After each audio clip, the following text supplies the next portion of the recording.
Continuamos en la UNED. Estamos en el grado de Historia Antigua de la Península Ibérica, en Preguntas y Desarrollo. Vamos a hablar de Al-Ándalus bajo el califato almohade, el credo de Ibn Tumar y la formación de la ideología almohade, la aparición de los almohades en el Magreb.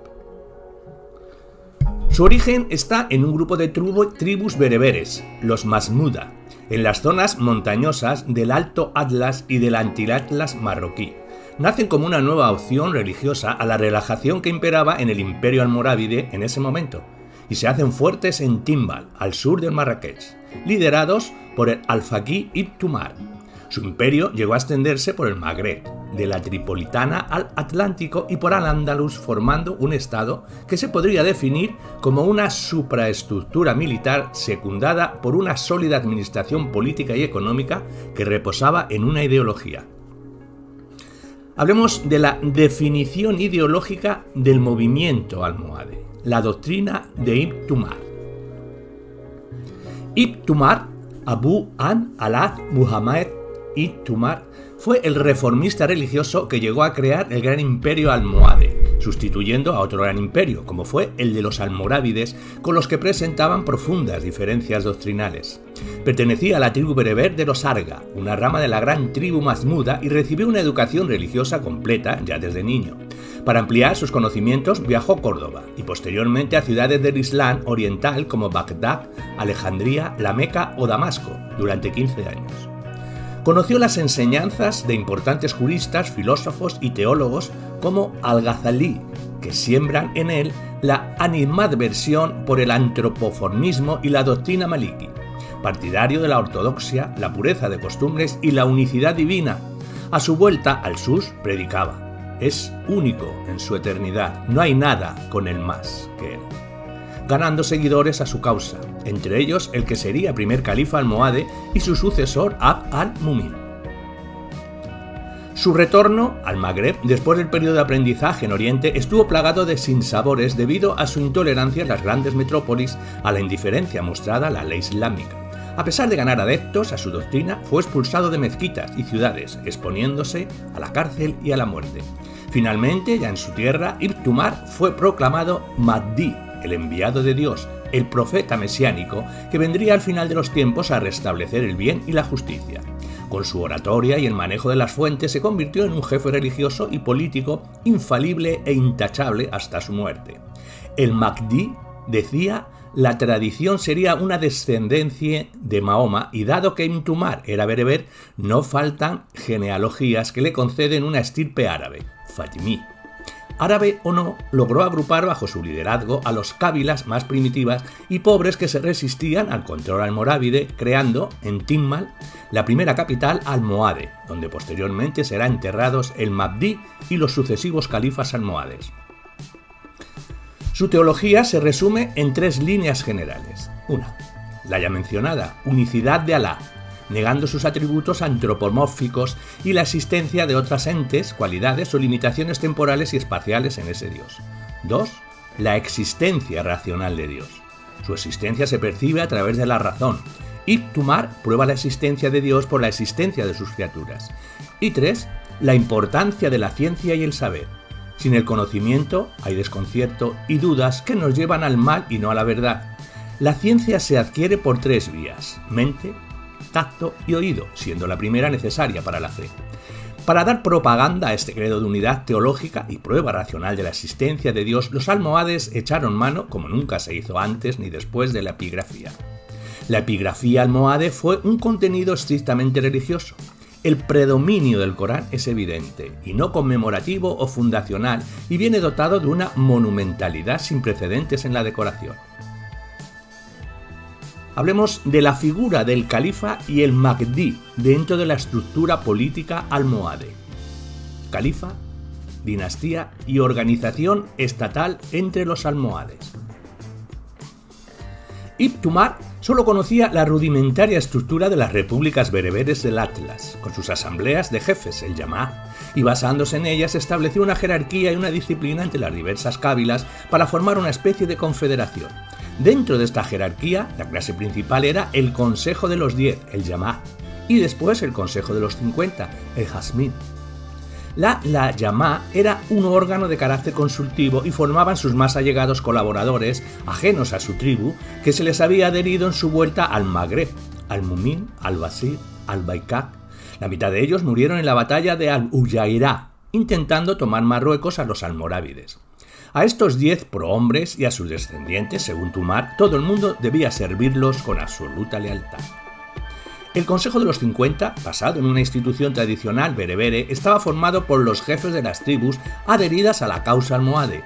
Fue creado en Timmar y es posterior a la Yamá. Con el tiempo se van sumando más miembros a los que hay que añadir el séquito de partículas del Mahdi y otro posible órgano consultivo de los 70.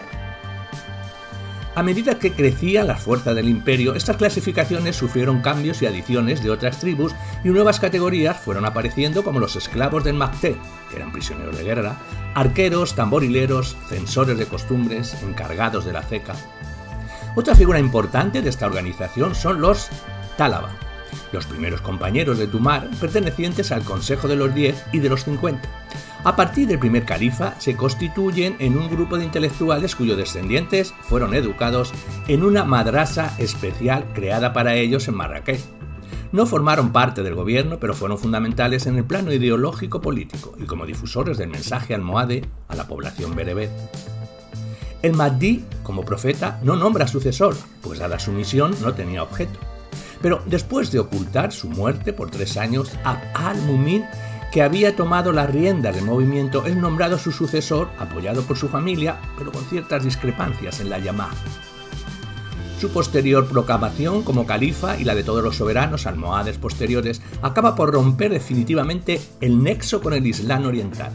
El poder califal reposa en una organización estatal jerarquizada y eficaz, donde los Sayyid, el clan Muminide, son los gobernadores locales representantes del califa, y los Hajjak, dignatarios de diferentes tribus almohades, ocupan también un lugar privilegiado. Aunque enemigo del poder almorávide, tomó secretarios y visires que habían servido a los Banu Tasufi e imitó la organización burocrática del califato omeya. Cambió la capitalidad de Timal a Marrakech. Convocó a todas las cábilas y las clasificó en 3 categorías. En la primera incluyó a todos los que se apresuraron en reconocer al Mahdi y en seguirle, así como a los que participaron en la batalla de Al-Buyara. En la segunda categoría, los afiliados al movimiento almohade desde la batalla citada hasta la toma de Orán, y en la tercera categoría, los adheridos, a partir de la toma de Orán. Abd al-Mumin instauró también la sucesión hereditaria creando una dinastía en su familia. Nombró heredero a su primogénito, Muhammad, consciente de la diversidad de razas de su imperio y de su carácter levántico. Pero supo manipular con sutileza diplomática a los almohades, logrando que fueran ellos quienes le pidiesen esa sucesión que él deseaba.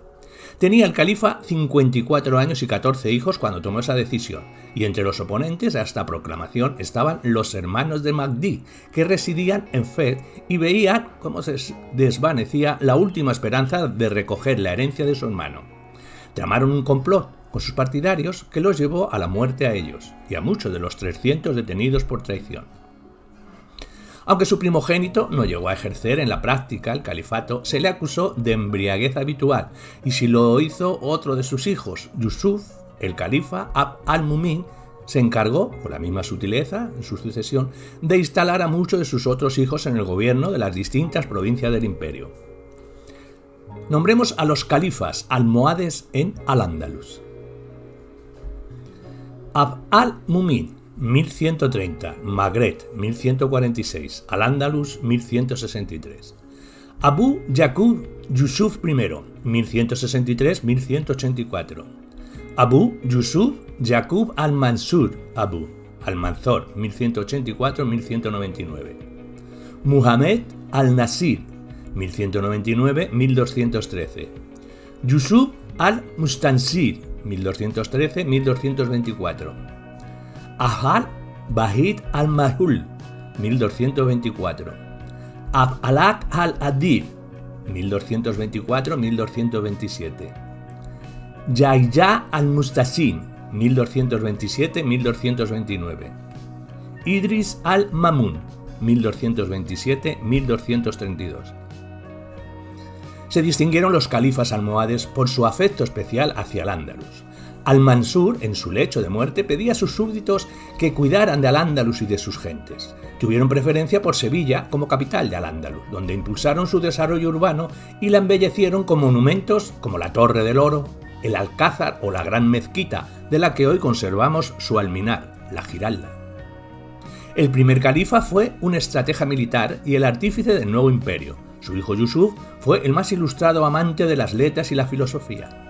Al-Mansur, hombre piadoso y creyente, no dudó en usar la violencia para castigar los abusos y el incumplimiento de los preceptos de la doctrina almohade.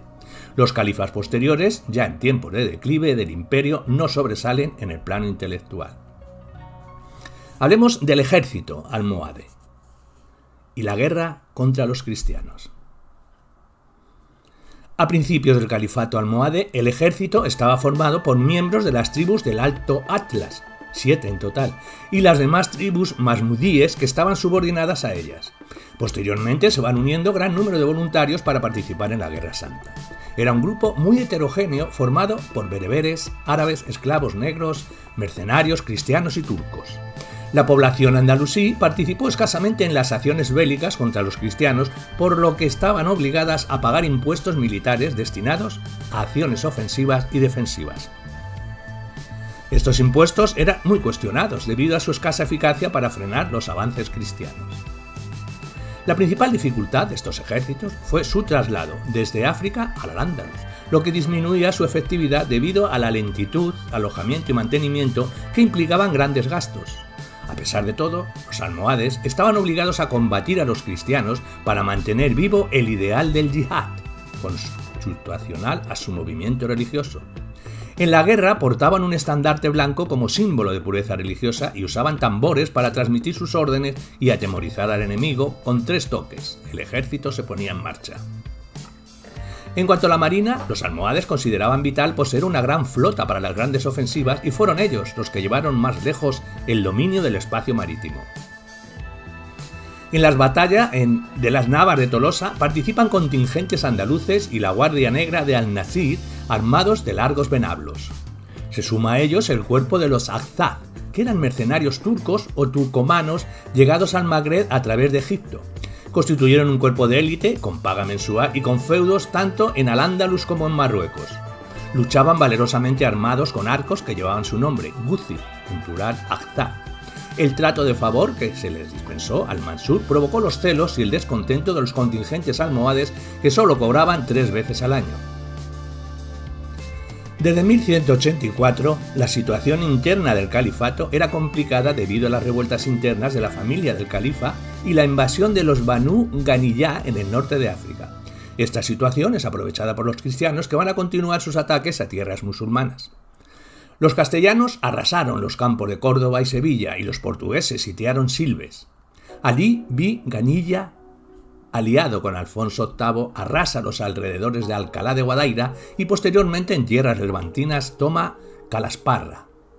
En 1990 se firma una tregua con los castellanos que, unida a la renovación de paz con los leoneses, dejará el camino libre a los almohades hacia Portugal.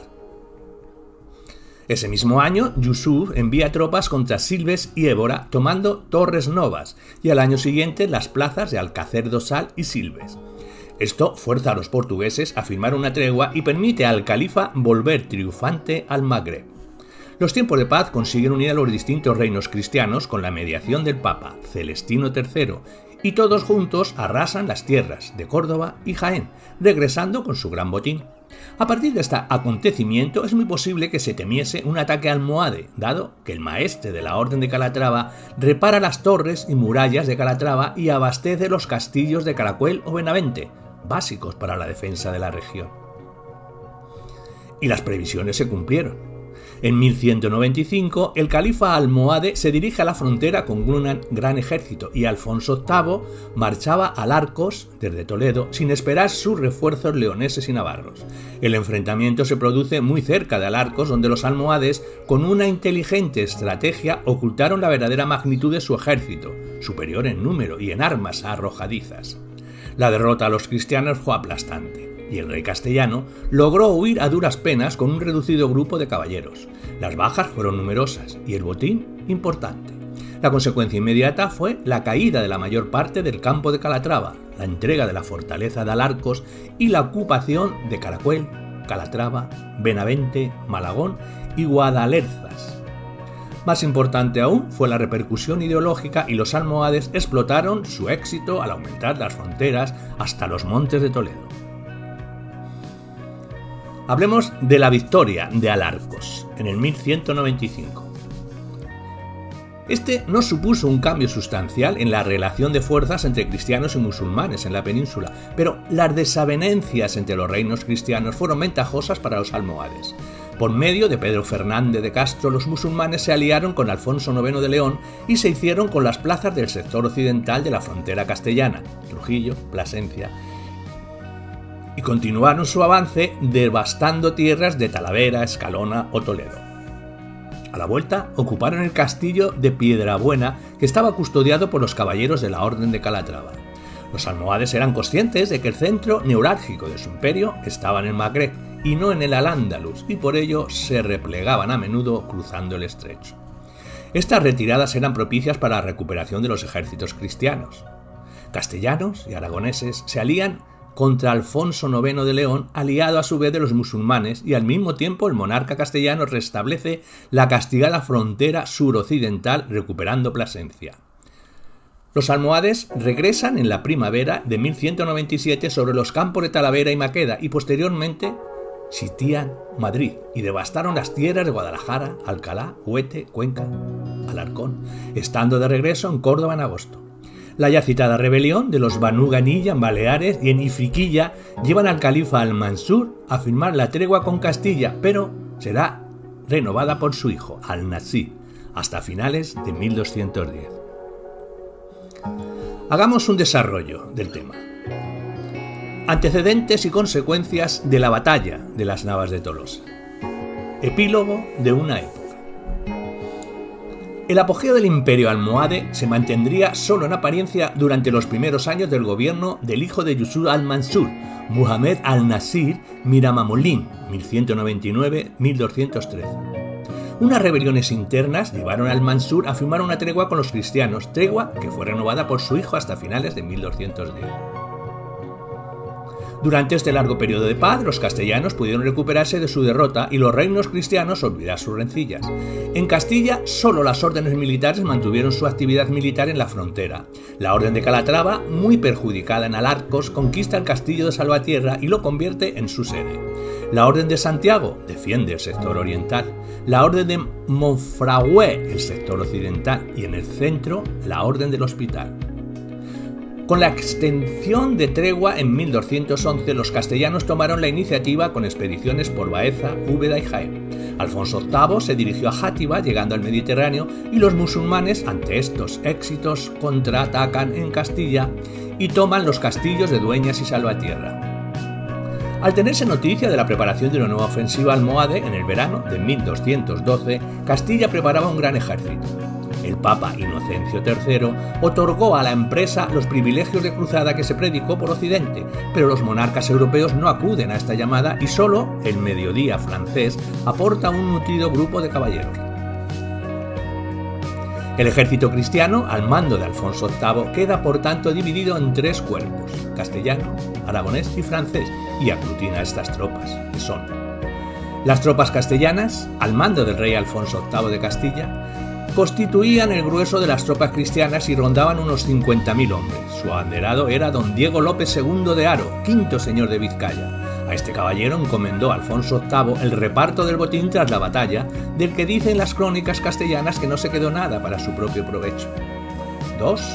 Las tropas de los reyes Sancho VII de Navarra, Pedro II de Aragón y Alfonso II de Portugal. Estas sumaban unos 20.000 hombres, en su mayoría aragoneses. 3. Las tropas de las órdenes militares de Santiago, Calatrava, San Lázaro, Temple y San Juan, Malta.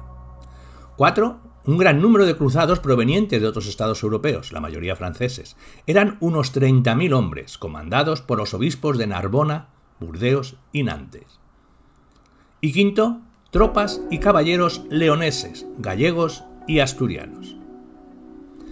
El ejército cruzado salió de Toledo y la vanguardia francesa asaltó el castillo de Malagón y después se dirigió hacia Calatrava, que se rindió, y el botín se repartió entre aragoneses y franceses.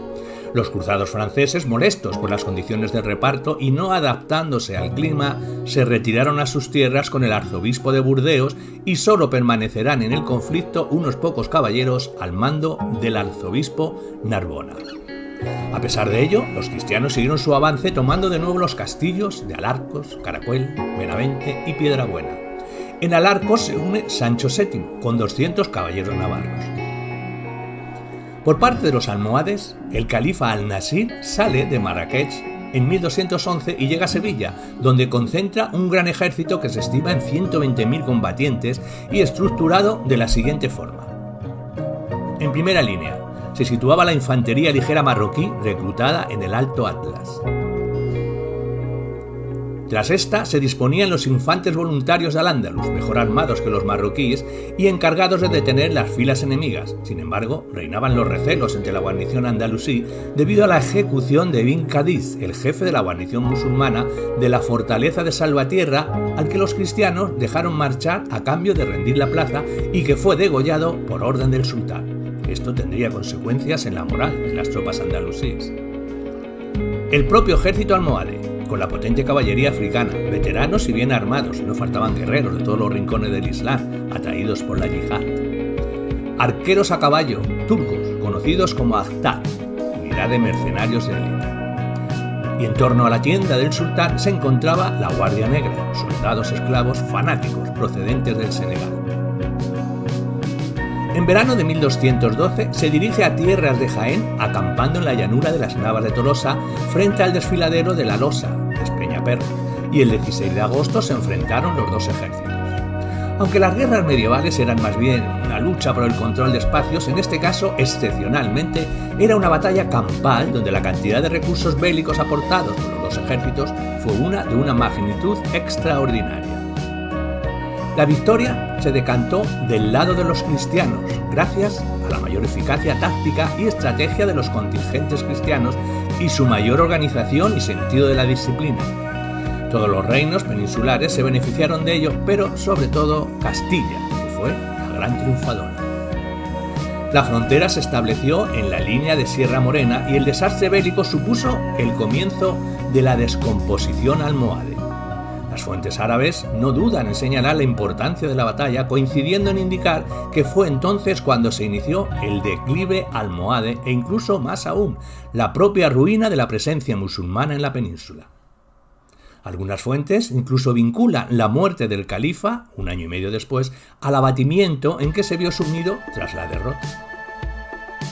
Aún así, ese declive almohade no fue fulminante. Durante la década siguiente las fronteras se movieron muy poco y el dominio almohade se mantuvo estable.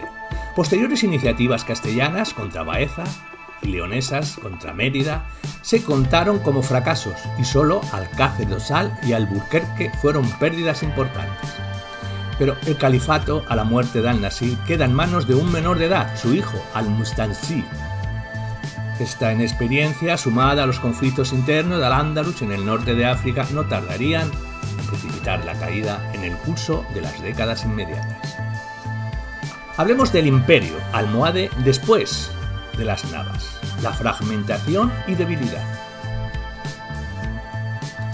En diciembre de 1213, Abd Allah al-Nasir era asesinado por sus cortesanos en el Alcácer Azar de Marrakech, convertido en su refugio desde la derrota en las Navas. Le heredó su hijo Abu Yaqub II al-Mustansir. Las amenazas constantes de crisis que caracterizaron el periodo se produjeron a un lado y otro del estrecho y tuvieron como consecuencia un significativo retroceso territorial. Si Al-Ándalus se salvó por debilidad coyuntural cristiana, aún así, en 1214 los leoneses tomaron Alcántara, en 1217 los castellanos el castillo de San Ciro y los portugueses Alcácer de Ossal. El gran logro militar fue la defensa de Cáceres frente a Alfonso IX. También en África perdieron territorio los Zanata y que iniciaron una ofensiva logrando derrotar en 1216 al gobernador de Fez. En 1224 muere Al-Mustansir y ante la falta de herederos hubo que recurrir a fórmulas selectivas entre los miembros de la familia reinante, y una vez iniciada esta tradición, se convirtió en una vía de acceso al trono que estuviera ocupado o no. Al día siguiente de la muerte del califa, los jeques de Marrakech proclamaron a su tío abuelo, Abu Muhammad Abad Ahid, hasta entonces gobernador de Tlemcen, y que sería conocido como Al-Mahlud, el cual, según las fuentes, habría sido forzado a aceptar la dignidad califal contra su voluntad. Se inicia entonces un corto periodo de 8 meses que duró su califato, uno de los más breves de los miembros de la dinastía de los Banu Abd al-Mumin. Además, durante más de la mitad de esos 8 meses hubo de hacer frente al desafío que representó la proclamación de su sobrino Al-Adil en Andalus, produciéndose el primer doble califato almohade. Ello representaba por primera vez la ruptura de la unidad política y asimismo la división territorial del imperio en dos legitimidades, una en el norte de África y otra en Al-Ándalus, síntoma de profundas disensiones en el seno de la dinastía, sobre cuyas causas, sin embargo, no se posee una información muy detallada. En principio, Al-Adil no recibió reconocimiento unánime de los territorios andalusíes, ni tampoco de la totalidad de los jeques. Ante una revuelta cristiana a las puertas de Sevilla, Al-Adil huye a Marrakech y no volverá al Andalus, dejando el gobierno en manos de su hermano Al-Mamun. Su antiguo valedor, Abd al-Haq el Baezano, gobernador de Córdoba, se le rebeló en alianza con Fernando III, haciéndose fuerte en Baeza, aunque al final fue asesinado, sitiando Sevilla.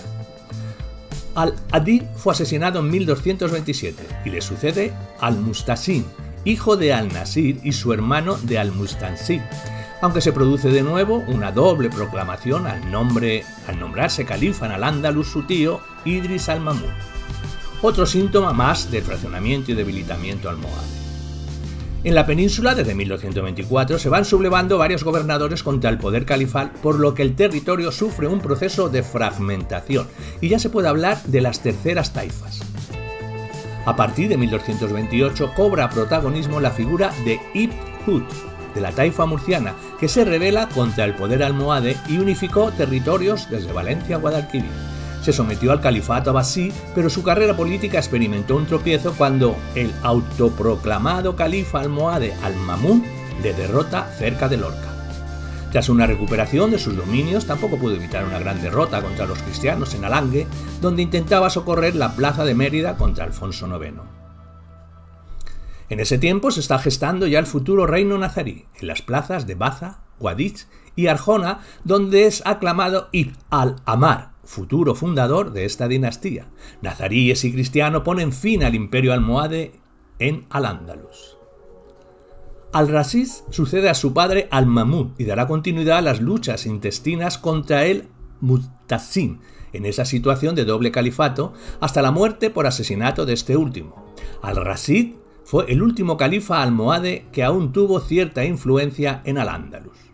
Fue un califa enérgico, que logró cierta estabilidad en su gobierno y que restauró la pureza y la tradición coránica que en la época de su padre se había relajado.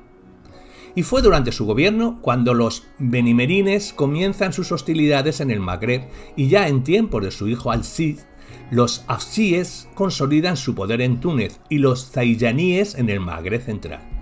Los dos últimos califas, Al-Mutarda y Al-Batik, son testigos del colapso final del más grande imperio musulmán de Occidente.